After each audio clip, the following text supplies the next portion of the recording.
iniisip ko na lang makapasa. Mm. Ayoko ng ganun. Mami, Yeah. Yup. paano pag mag-drop ako ng isang subject? Oh my God! Bakit? Bakit? Hindi nga, paano? Magiging irregular ka, hindi ka magiging yung schedule mo ng 6 years. Oo nga. Bakit? Wala, ang hirap. Saan? Aling subject? Well, lahat naman sila mahirap, pero sabay-sabay. Mahirap kasi pag online lang eh. Kahit ako ayoko ng online na na seminar. Ayoko. Kayo kailangan pilitin nyo. Kasi required. Ay naku, mahirap. Mahirap sa online.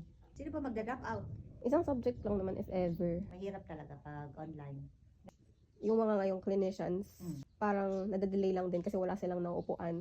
Kasi diba yung hindi Nalilate. nalilate, parang Sila sila yun. yung nauna. So Oo. parang wala lang din. Yung Oo. kahit on Oo. time. Oo, naintindihan ko din. Kayo na ang nakakaalam yan. Kami, wala kaming ganyan.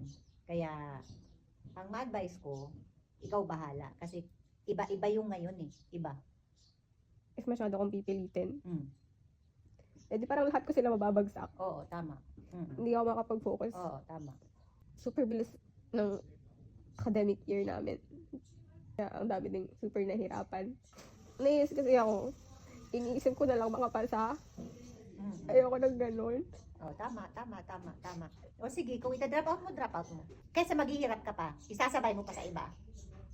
Ngayong college nga, like, so, natutunan ko para dun sa pasyente ko. Oh, tama yan. Dapat ngayon pa lang, naintindihan mo na para sa practical at saka sa actual, madali na lang sa'yo yon. Ano naman sabi ni teacher no? Sabi ng advisor namin, parang di din siya makasabi kasi nga, malay mo, nahirapan talaga. May sarili-sarili problema sa bahay, di naman pwede ipilit. Oh, kaysa ma-stress kayo ng todo, alisin nyo na lang yung iba para hindi kayo ma-stress. Kung may magkasakit pa kayo dyan, kailan mo pa pinag-iisipan? Dati hindi ka na makausap eh. Last week pa, pero ngayon yung parang, wala na ko maintindihan. Kasi kailangan mo ng rest. Yun lang yun. Oo. Yan ang desisyon mo, gawin mo na kung anong gusto mo para gumaan yung isip mo.